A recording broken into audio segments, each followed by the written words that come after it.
Are you ready to go all in? Let's do this. Let's do this. Let's do this. And welcome to the All In Practice Growth Podcast, the podcast that brings you a different perspective on the dental and medical industries. I am your host, Shane McElroy, and I'm excited about this episode today because I was just recently at a course at my former company, ZimV. Their DSO team was putting on a course on really business and mindset and all of that in Palm Beach Gardens, Florida, which is not a bad place to be. And one of the guys teaching the course was our guest today. And the energy, anytime anybody I see speak makes me think, or I take a lot of notes and it's actionable items, I'm always excited to dig deeper, right? Because that's really what education is about. It's about taking these nuggets and being able to apply them to your life. And so I got a lot of that a couple weeks ago from this guy. And so welcome to the podcast, Anthony Blanco. Yeah, thanks for having me. It was good energy, and the way that Shane and I started talking is because I've been working really hard at trying to learn social media and getting video because I have a personal branding coach, and she's like, "You've got to start recording everything." I'm like, "Okay." And so she sent me some videos, and she's like, "So do this thing, get some mics and get a tripod and all that kind of stuff." So I've got my apparatus. It takes me, I don't know, 7 minutes to plug this thing into that thing into this thing over here, make sure it's got power, which works. That's what I learned. And then Shane walks up beside me with like a stick and he's like, and I'm like, do you have to plug that into anything? You're like, no, it's all really self-contained. It's like, I'm like, yeah, I'm getting one of those. Yeah, he's talking about the Pocket Osmo 3, the DJI camera. Listen, anything for me, if it's functionally easier to do, I'm all about that. Mhm. Right. So this camera's super nice. In fact, I recommend it to a bunch of people. Good luck trying to find it right now. So I think you get it on Amazon, but they make you buy the big package right now. That's right. So That's right. I take full responsibility for going on back order for people. Yeah. Yeah, they but- even had a rule on the website. It says limited quantity, so they were only allowing people to buy one at a time. Yeah, No, 100%. I've got a couple clients who I'm like, they've got some content they want to. I need them to shoot, and it's specific to what you do, where they're going up to lecture and they're educators, and the point is that they need just film it. I'll do the rest from there. Right. And for this type of content, we don't need a big video crew. Just film yourself. Get the mic that comes with it. It's super easy to use, and then you're good to go. Man. Right. But Anthony, I'm excited to have you on today because I didn't really know what a coach was, right? Like a business coach. Yeah, I've heard of it, right? But a lot of times I was just like, well, I'm not sure how that could apply to me. And as soon as I heard you speak, I immediately saw the applications without question, especially some of the knowledge I gained from you. And not to mention that you mentioned you're ADD, and I am ADD as well. Some of the podcast episodes you could listen in the past and Blake always, he actually used to be an additional host with me, but he doesn't like the limelight, I suppose. Right. But where I'll skip over words, right? And not realizing I'm doing it to get to the end sentence. So I'm already thinking so far ahead that I'm like bypassing, forgetting that I'm missing words to take people with me there. So I can relate to a lot of things you said, but why don't you take me through kind of like your background, kind of the fast forward view, like how you started, how did you get into this sort of thing too, especially in dentistry?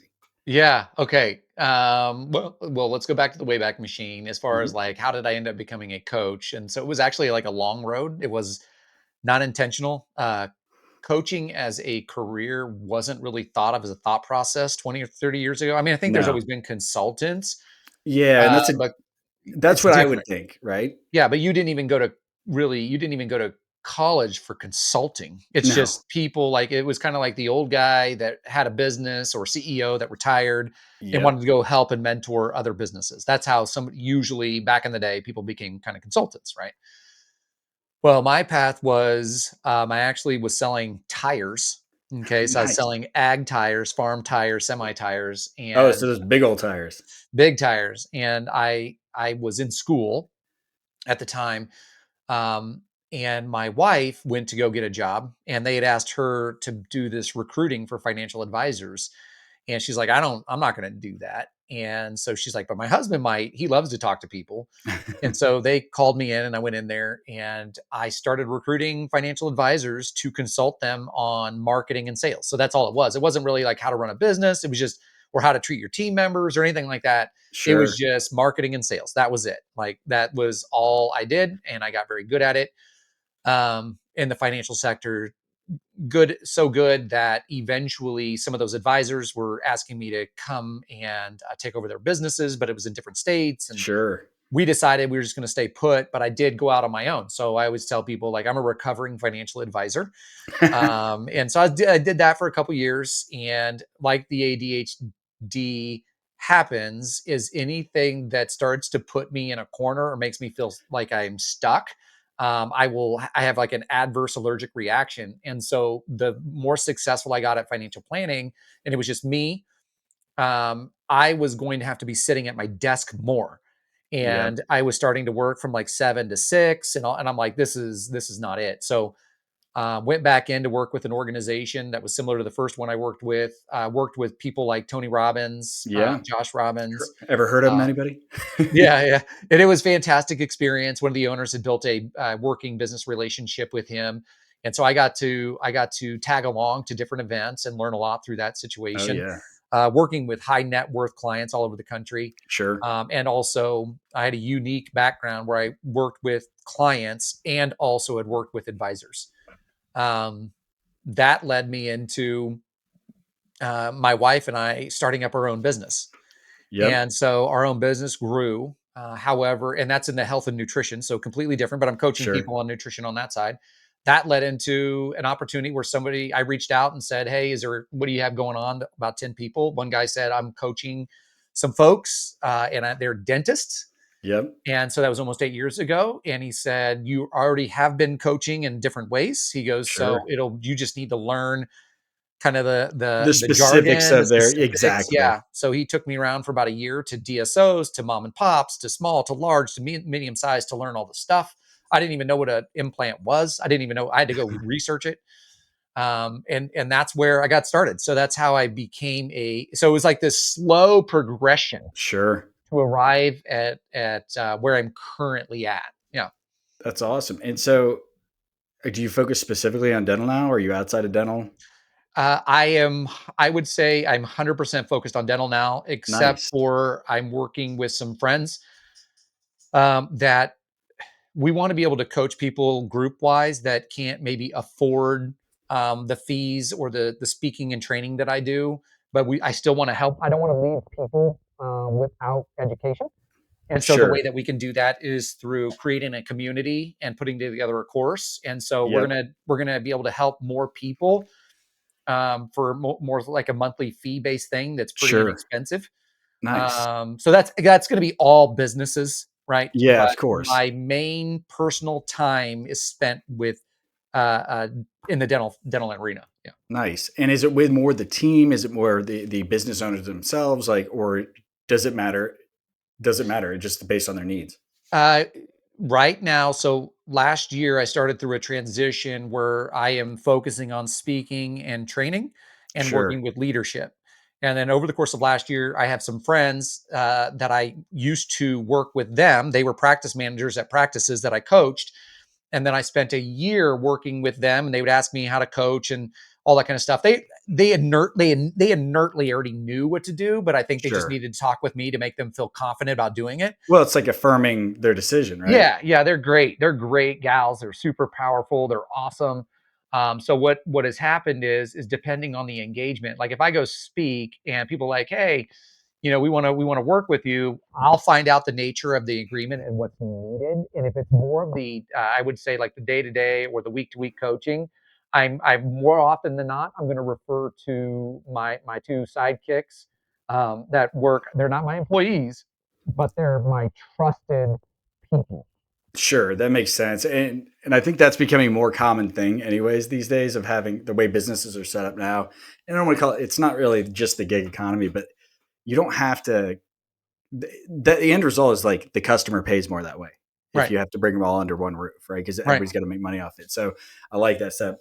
I'm going to go on an ADD tangent here. So you said you had a business with your wife. I built a business with my wife too. Yeah. Now, being the ADD person that I am, many times I see Z, right? Mhm. I'm at A, I see Z, I see B and C, but I don't know what the other steps are past that. I just know Mhm. that I'll figure them out. Yes. And My wife is inherently the opposite of that, where she has to know before we even think about stepping on A, she's got to know A through Z to Mhm. make sure we're going the right path. So I say all that, say it was challenging. It was good because it forced me to change some of the things I needed to change, help Sure. me later in my career. But how was working with your wife? Is she ADD too, or is she more Uh, organized? How is she? yeah, she is. However, she's not as let's say that ADD, ADHD is a spectrum. Oh, for sure it is. And so let's say she's like a level 2, I'm probably like a level 6 or 7. Yeah. So she can stay more honed in. And when she took the Gallup Strength Finder, her Yeah. number one strength is achievement, which talks about like executing on projects and tasks. Yep. Her ADD would show up in when she gets hyper focused on something. Yep. She won't eat, she won't drink, she won't Yeah. leave the couch, she won't leave the desk. She's just there for like 3 hours and won't know it. She just would just she's like dialed in. And so she's an achiever. So Evie and I, when I talked to her about our strengths, and we went on a date night like a year and a half ago, and I said, okay, here's your strengths, here's my strengths. What did you learn most about my strengths? And she said, what I learned from reading is the things that annoy me most about you are actually your top 5 strengths. Yeah. Isn't that funny? Yeah, and so, like, my top one is learning, and so she used to, like, maybe get upset. She's like, "You're always reading, you're always learning, you're always Audible, you're always YouTube, like, why do you always do that?" And I'm like, "I don't know, like, I just do." It's what fuels the fire, It right? fuels the That fire, and it equips me. I can go to any kind of speaking or training engagement at any point in time, and I can pull quotes and pull stats and numbers and just, like, from stuff I've books I've read or oh, stuff I've listened to. So it's 100%. like pulling out arrows out of the quiver, but I that's think my that's a key to ADD too. It's not a yeah, weakness if no, focused properly, right? right. So everything sits like you can't focus on anything if you don't have it. Now you can hyper focus, like you're talking about your wife. I do that in certain ways. What Mhm. you were talking about, you know, my business partner Blake McClellan, that's him. He'll be up till 3 a.m. I can't do that, and the reason I can't do that is because if I don't have sleep, this thing does not go. My brain is in the fog. Right. So there is a spectrum of that. But I was really interested to see because like we had some fights, and then you have to trying to turn that switch off from business partner to wife Yeah. is it does not exist really. Yeah. It's hard to do transfer. Yeah. Um, but but saying all that, right? So how I'm going to go again ADD. You're talking about these different strengths in personality profiles, is what you Mhm. said, and so you Mhm. kind of took a look at hers and yours and find Mhm. your strength. Is that something that's important or kind of a baseline measurement when you start working with somebody? Yes. Yeah, I want people to recognize the strengths in others because what ends up happening is if you have an owner of a business or a CEO, they might be complaining about somebody else's deficiencies, but Sure. in reality, those deficiencies are that person's strengths. They just annoy the other person. Yep. Right, and so that's the same dinner conversation that Evie and I had, and when she came to understand that her annoyances weren't annoyances, they just weren't her, and that's the problem with people generally is they say, well, they need to think like me, Yeah. and that's so anybody that doesn't, I don't understand, I don't get it. Why don't they think like this? Because they're not you. And so it becomes a problem. I mean, we any kind of leadership book or any kind of business growth book will tell you do not surround yourself with people like you. Oh, That is I like the most dangerous thing that you can do. Right. so yeah, to that point when I had a fairly large team at my previous company. And so one of my rules was hiring was I had two, right? One was either you are already better than me at some skill that I suck at, right? Mhm. So double down on the strengths, or you have the potential to be better than me across the board, right? Right. And that's more the development side. So either development or you complement my strength and cover my ass on my weaknesses, which Right. that was always easy to do because I have so many. So, Yeah. so that was easy to find there. But I couldn't agree with that more because Yeah. you do not want a bunch of Shanes running around. That would be complete chaos, Yeah. right? Yeah. Uh, but if you have a Shane and then you couple that with an organized person who could follow up in this and that, then all of a sudden you become this, the Avengers essentially. Right. You all Yeah. have superpowers. And my strengths, like it's relator. So another one's a relator, another one is responsibility, and then strategic Yep. and maximizer. Yep. Right. So I see Z, like you were saying, And I understand the big picture. I understand strategically what needs to happen to get there. And Evie and I partner in the achievement where she helps me with the steps. So, like, Yep. I can create, say, hey, I can see this. This is The where we need vision. to go directionally. I can see the vision of it. I will scratch out like some kind of thing that we need to do. I need you to help me fill in the details because my brain moves so fast it skips the details. That's exactly kind of me too. It's funny. My personality profile, it took a different variation, but it's called the Rainmaker, right? And so it was visionary, takes accountability, right? Like, so, and they give examples like if you were working on a team project, you did 99% of this, that you give credit to everybody else. Or if it failed and you were the 1%, you did your job, you take the full thing. And I'm like, oh, that's Right. good. Ultimate problem solver. And I was like, oh, yeah, yeah. And then I read the next line. It said, um, the problem though is if there's no problem to solve, we'll create a problem to solve. And I was like, oh my God, that's probably true. Hmm. Luckily, if you Hmm. work at a big company or you're an entrepreneur, there's never a shortage of problems to That's solve. right. Yeah, because if you don't have a problem to solve, you get bored. Oh, 100%. Yeah, yeah, Right. and then you leave the field to go find another field that has problems. Yeah. And there's always those to find too. Yeah. I could agree with that more. All right. So for some of the viewers, because we have a lot of people who own businesses or dental practices that listen to this, what does it look like when they come in, right? Like, and I think that's the hardest part for people conceptually, like with variation of consulting versus coaching. Consulting is kind of sweet because you just come in and say, hey, here's a list of things to do. Go do those. See you later. Bye. Right. Yeah, And that's right. and I don't want to minimize. There's some amazing consultants out there, Yeah. but as a general rule, people have had that before. But when it comes to coaching, like I call you, I don't even know what to ask you right now. Like, how can you help me solve the problems? Like, how does that start? Like, what should they be reaching out to you and saying, hey, here's my issue, or here's where I think you can help?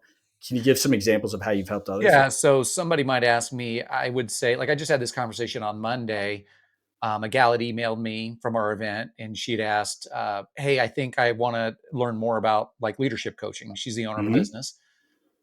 And okay, because she heard leadership in the conversation I was giving, Sure. and, so when I talked to her on the phone or the Zoom, I just said, "So tell me more about what you're thinking." Yep. And that is like the wide open funnel question, so I can understand, just let them verbalize the thoughts that are in their head. I don't even need it organized, but they just start to verbalize, right? Sure.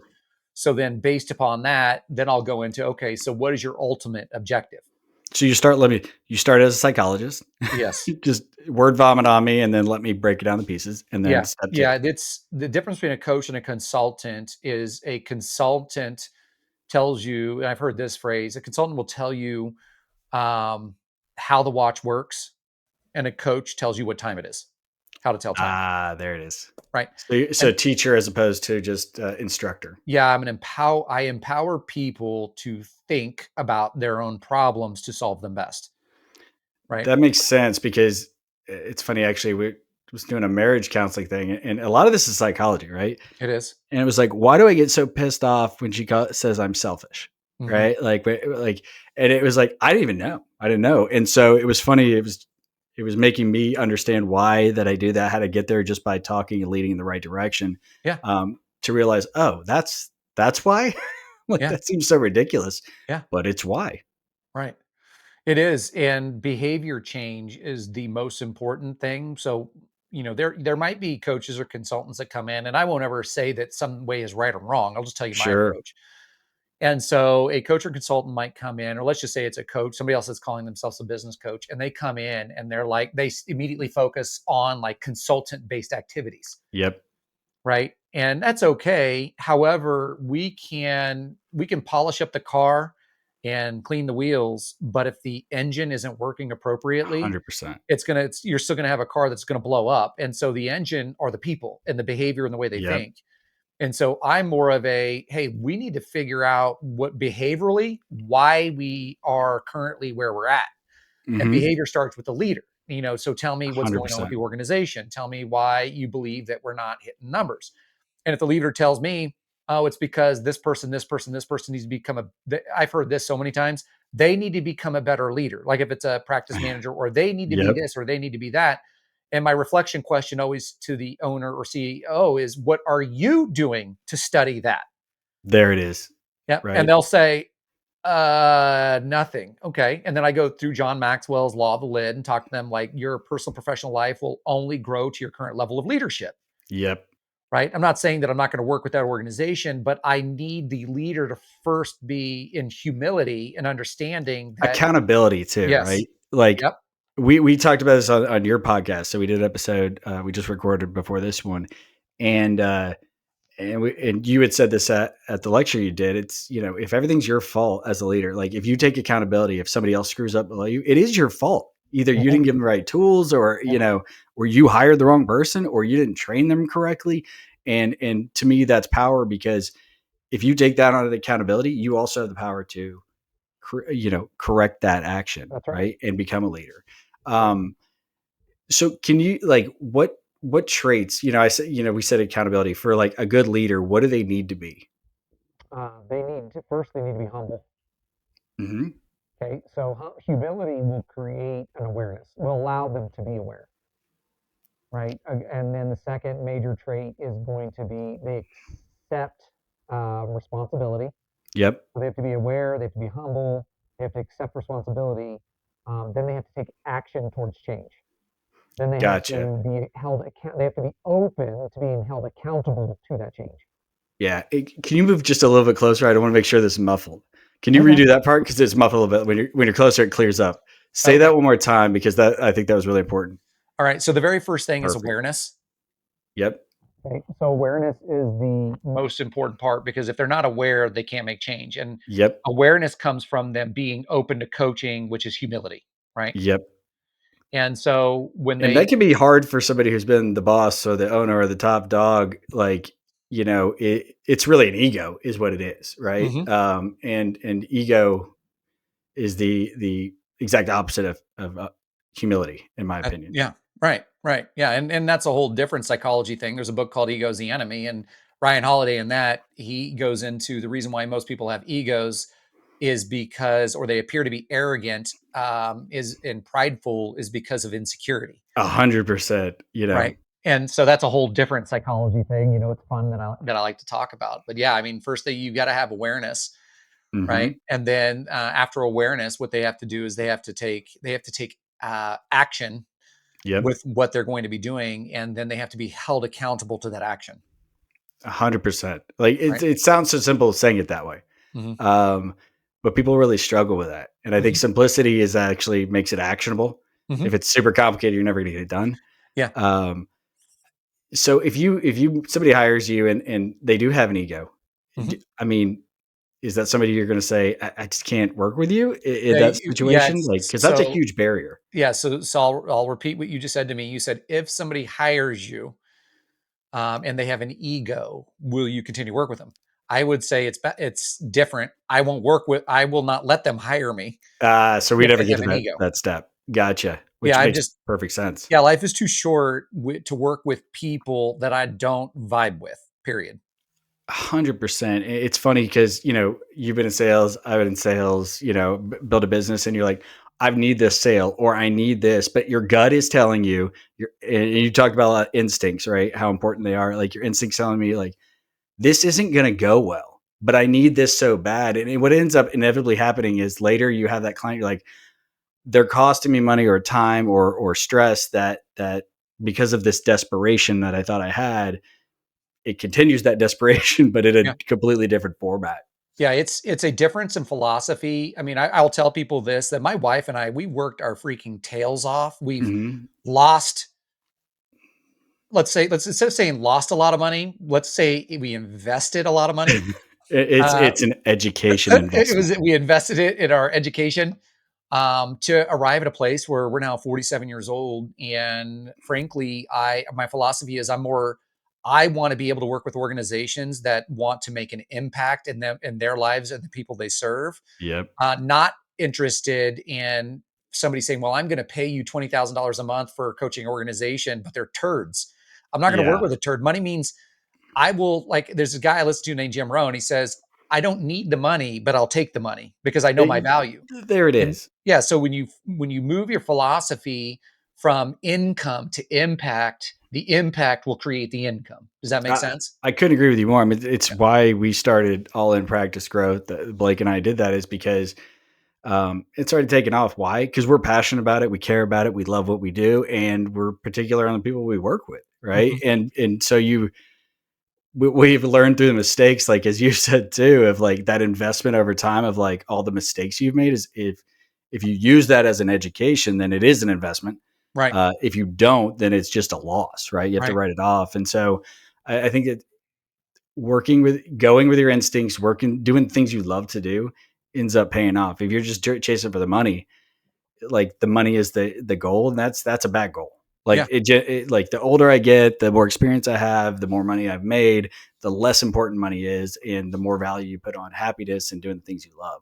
Oh yeah. Yeah. I've just in the last couple of years, I've worked with some organizations that I was co-working with a friend of mine, and I would talk with him, and I would say, dude, we need to fire this client. Like they're not Yeah. following through. They're blame, excuse, and denial. I said, because they would blame their team members. I said, next, after they spend time blaming their team members, and we work with them on putting in There's the always somebody to necessary. blame, right? It's never Right, yeah, me. if after they get done doing that, I said, "They're coming after us." It's like Yeah. an like happens every time. Like, if a leader does not take ownership, accountability, and responsibility over time, they blame everybody that is right in front of them, and then they come and blame me. And Yeah. I don't have the patience for that anymore. That's why I say I wanna spend time and with people that are urgent about making an impact, and that are aware and humble and take action and are open to being held accountable. No, 100%. I think, in a leadership role, and we don't, you look at bigger companies, this rarely happens. It's like, oh, get rid of them or do this or do that, right? The first spot you should do is step up to the mirror and go, okay, look at yourself in the mirror. Like, okay, is there anything I could do differently? Whether it was beginning, the middle of this, like, why did this fail? And taking any failure, even if it's a partial failure, and really breaking it down. Success is fine because sometimes you get lucky, Mhm. right? It's good to break that down too. But I think people want to focus on what did we do right to make this do that again. Where I Right, actually think it's better to look at where did I screw up? Even with this, how could I made that better? Or right. looking, and it's not a negative thing. It's like, all So right, let's take refinement. ourselves out of our body. I'm not judging, internally judging myself. I'm sitting there looking third person at myself and saying, okay, what other things could I have done? And I know that Right, when I started doing that in my career, changed everything for me. right. You know, I Yeah, felt control of my yeah, career and my life at that point because I I didn't have to say this person did that. And I certainly did, especially in my 20s, and like, oh, it's their fault that I didn't this, and that they didn't like me, so I can get that. No, no, no. What could you have done to change that outcome? All right. yeah, And if yeah, the answer is literally nothing, well, you're probably not asking the right questions to yourself. yeah. Or and now I would just call you, right? That's right, that's right, that's right. Yeah, and I'd mentioned this a couple times, but, when I read this book last year, called "Buy Back Your Time" by, Yeah, Dan Martell, he talks about the buyer versus the seller mentality. And so, as a coach, again, I always have to make sure that I'm approaching everything with humility as opposed to arrogance. sure. Make sure I always have to check my heart. I'm human, right? So I got to make sure my Hmm. ego's in check all the time. Um, but he talks about being the buyer versus the seller, and the buyer has the opportunity to say whatever they need to say or do whatever they need to do to get the job done, irregardless of the fear of the loss of the client, Yep, right? Or getting the client. 100%. Yeah, because I'm not. Getting or losing a client, right? Yeah, yeah, Because it shouldn't. It sometimes you need the money, right? Like to say that money's not important to live is a lie. But at the right. same time, it's like, okay, but is it worth it? Because what you're bypassing another opportunity if you're Mhm. wasting time or energy on this thing that you could maybe get a client that you actually want to work with, and it's that longer term view for sure though. That's what it is. It's about me living a fulfilled life, serving people, and what I share with people a lot was not only the transition from the mindset from income to impact and impact to create income, but also success. This is John Maxwell says this: success is about serving yourself, Oh yeah. and significance is in the service of others. And so when you make that transition about creating significance and helping others create that, that's when it for me that I feel most fulfilled. And if I'm in that space, again, the income comes because I'm showing up authentically. And in me and my faith says, well, I'm picking up breadcrumbs. God's putting these in front of me. I'm going to be a good steward. I'm going to walk through, I'm going to pick them up, and he will ultimately decide for me Yep. what income I'm going to make, right? Yeah. And you hit a big keyword there, authenticity, right? Which Mhm. is truth. Like just being your authentic self. And I think people, in business, they hide, like I know this for myself. Like I used to be this buttoned up professional all the time, like everywhere I went.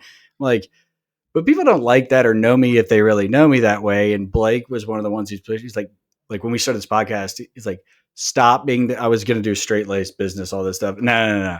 He's like, I won't do it with you if we do that. And so it's funny, you can't attract the clients or the people around you if you're playing a different character than what you really are. That's Right. right. And there's variations of that, like you need to be more professional in some settings, but once I started doing that, it's like you attract what you're looking for because there's no lie. Yeah. Anytime, it's a house of cards, right? You tell a lie, and even if it's not a lie, but you're lying about who you are actually by Right. not being authentic. That's right. And you have to, the energy it takes to hold onto that and do that all the time is unbearable over time, in my opinion. 100%. 100%, which adds to the stress, anxiety, depression. You're thinking about, what are they thinking about me? Am I Yeah. the right way for them? As opposed to saying, how can I best serve them? I'm thinking, my thought process goes to, do they like me? Yes. And I love the fact that you're saying serve, right? So Yep. it's inherently, and I saw you lecture absolutely was that because it wasn't about your lecture when you got up there. Literally, when you start off, you had this very diverse crowd, and you could go on like your content, you can go so many different ways with it. What are the things that are most important to you? Because Mhm. I will I will make it more difficult on me to make it better for you. And I That's think right.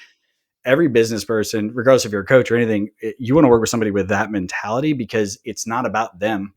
It's only about me as the buyer or the customer. And Right. if you're hiring somebody, that's really what you want. And Yeah. so I Yeah. love that attitude. Yeah. And I think that's where, when you talk about the superpower of going back to ADHD and looping it Oh back into yeah. that, is because of that, I have the flexibility in my core to go any direction at any time, Yep. because I'm not programmatic, right? Yes.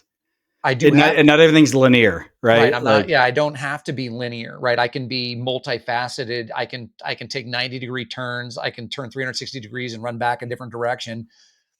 And so those things that used to be a deficit, or what I was sure. labeled in school was learning disabled, was actually, I was not learning disabled at all. Just those skills, number one, weren't harnessed, just because that's not to blame anything. The Forget education ADD system. in general. You put a child at a desk and make him Yeah. sit there to try to Yeah. learn. Good luck. It's Yeah. like, why are our scores or rankings in education gone down? Right. That's why. Right. Right. And so it just wasn't harnessed, and that's fine. Like, there's a time for every seed to be planted and then grow, right? And so what used to be a problem, and when they tried to hold me back 2 or 3 times, Yeah. actually is what, instead of a problem, it's become promotion. Yeah. Again, it's the focus of ADHD. It can be a debilitator and Mhm. has been at times for me, or it can be your superpower. That's right. And I think, and it takes time to learn that. I talk about a lot on this podcast simply because I've had people come up like, I was worried about my kid and this or that. I'm like, no, no, no. Like they can act. You just have to. How do they learn, right? Right. And how do you? What's the reward system, right? Yeah. Like that's what you have to figure out.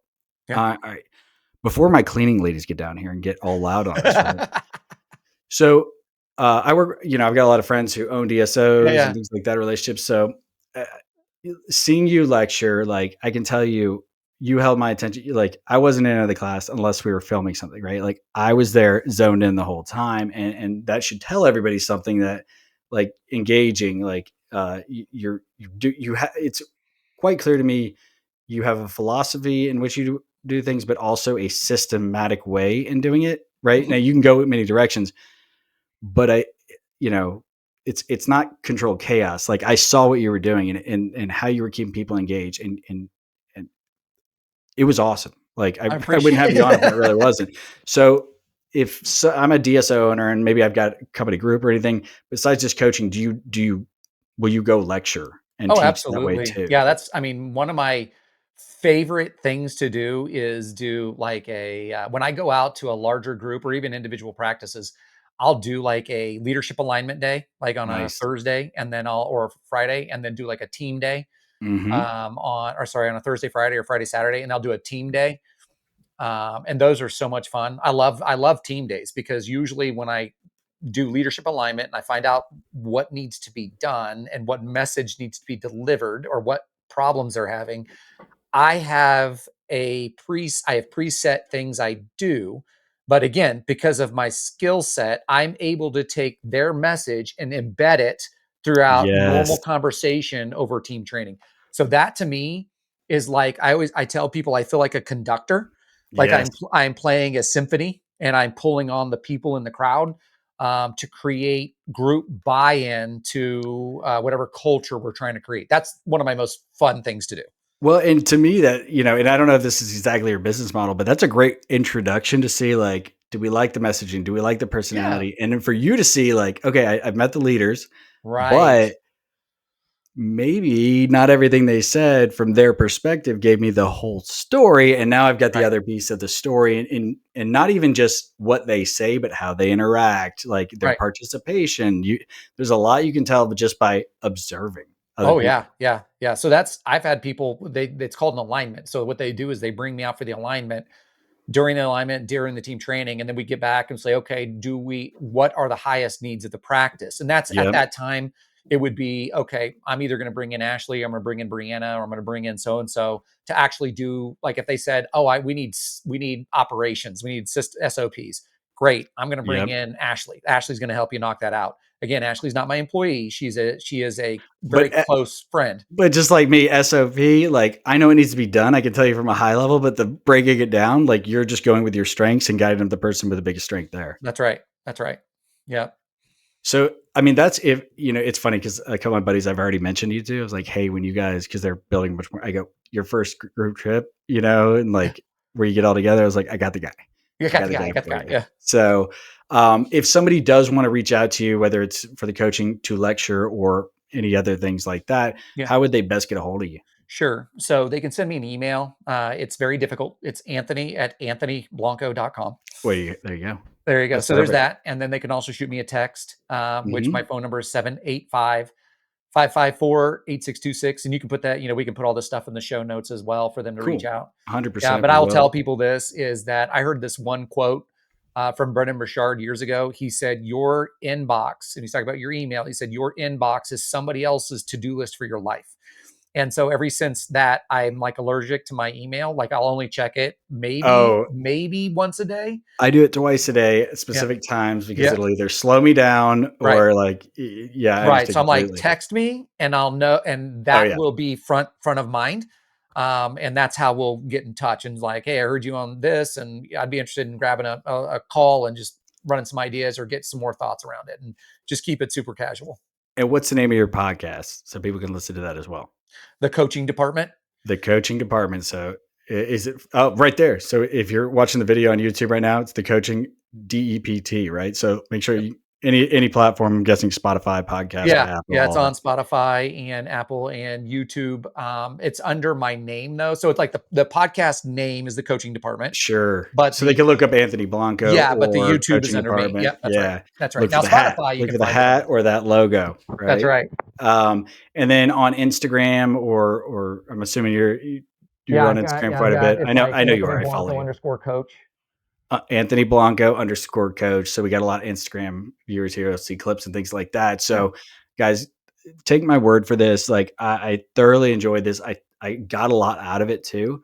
But I think if you're looking for somebody who can bring you energy, like you're kind of like 8 things in one. And I really like that. Systems, psychologist, right? Like coach, still the consulting side of it too, in many ways. And then, but I think the biggest part for me is selfless and a servant. And I think that combination you don't see very often, which is why I was so excited to have you on the podcast for sure. So Yeah, I appreciate thanks it. for joining, man.